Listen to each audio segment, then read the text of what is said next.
बिस्मिल्लाहिर्रहमानिर्रहीम। अस्सलाम वालेकुम नाज़रीन, आप देख रहे हैं खबरगर। मैं हूं सैयद आसिम रज़ा। नाज़रीन, दुनिया की तारीख़ में एक ऐसी तारीख़ जो कि पाकिस्तान ने रकम कर दी है, जिसको पूरी दुनिया रश की निगाह से देख रही है। फील्ड मार्शल आसिम मुनीर साहब CDF और वज़ीर आज़म शहबाज शरीफ और उनके रुफ़का, उनकी टीम जो है, उन्होंने जो कारनामा किया है, अभी भी वो दौरे पर हैं। तुर्किया के इस वक्त अनातोलिया इजलास के लिए वो पहुँचे हुए हैं। उससे पहले वो सऊदी अरब गए, मोहम्मद बिन सलमान से मुलाकात हुई, कतर गए, अमीर कतर से मुलाकात हुई और उसके बाद अब उर्दवान साहब से उनकी मुलाकात होगी। इधर CDF field marshal Asim Munir साहब ईरान पहुँचे और वो कारनामा कर दिखाया जिसका ईरान की तरफ से शुक्रिया अदा किया गया।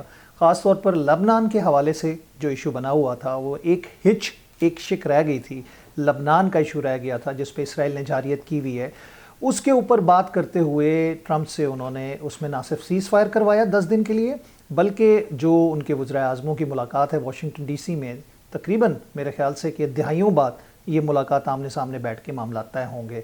अब बात आती है इस्लामाबाद मुज़ाकरात के हवाले से, जिसकी फ़ाइनल डील होने जा रही है और उसमें ईरान जो है कंडीशंस पे मान गया। अब कौन सी कंडीशंस कहाँ पे आके रुकी और थमी, अनफ्रीज़ करने के हवाले से जो अकाउंट्स हैं ईरान के, उनके बारे में बात हो रही है। और वो अगर हो जाए तो एक बहुत बड़ी ख़तीर रकम जो है ईरान को हासिल होगी।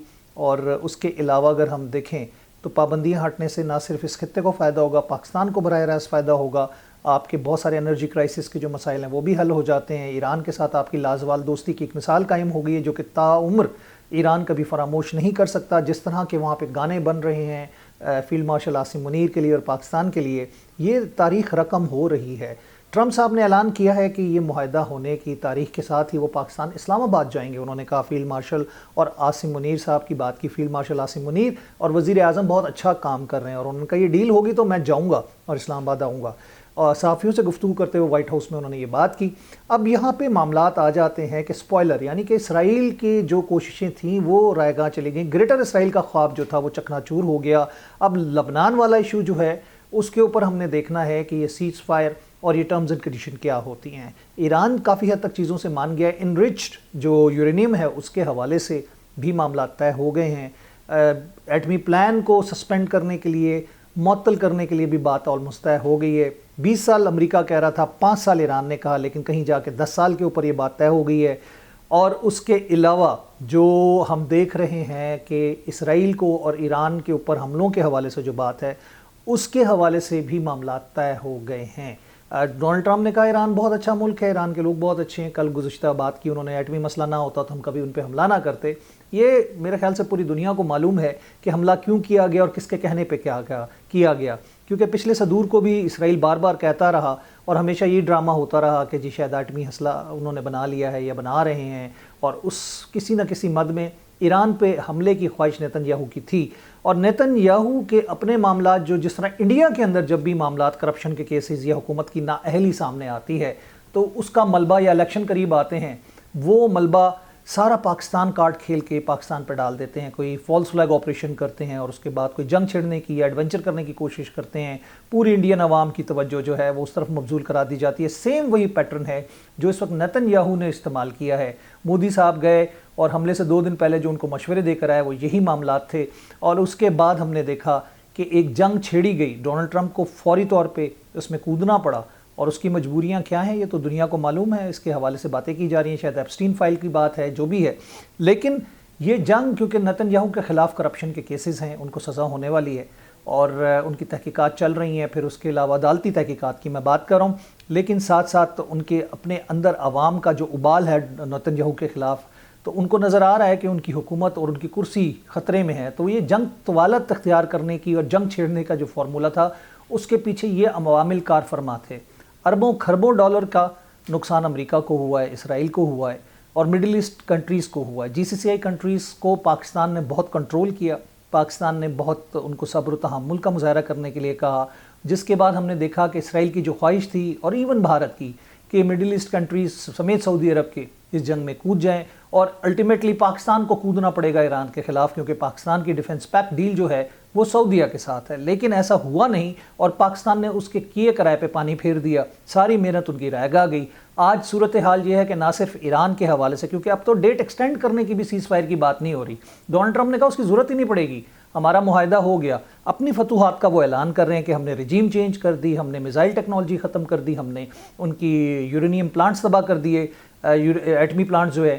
لیکن یہ بات اور دعوے تو پہلے بھی کیے تھے، لیکن سی آئی اے کی ایک رپورٹ لیک ہو گئی تھی جس میں انہوں نے کہا کہ اصفہان اور نتنز میں جو حملے کیے B-52 بمبار طیاروں سے، اس کے کوئی خاطر خواہ نقصانات نہیں اس تنصیبات کو ہوئے تھے، اور وہ ٹیکنالوجی ان کی جو کی تو موجود ہے، 400 کلو گرام انرچڈ یورینیم ان کے پاس موجود ہے. اسی تمام چیزوں کے پیچھے ہم یہ دیکھتے ہیں کہ دوبارہ یہ کام کروایا گیا، کارروائی کی گئی. اگر وہ بیانات غلط تھے تو اب جو بیانات آ رہے ہیں کہ جی پھر ہم نے تباہ کر دی ہے، تو پھر اس کے بعد یہ ڈیل ہونے میں رکاوٹ کیا ہے؟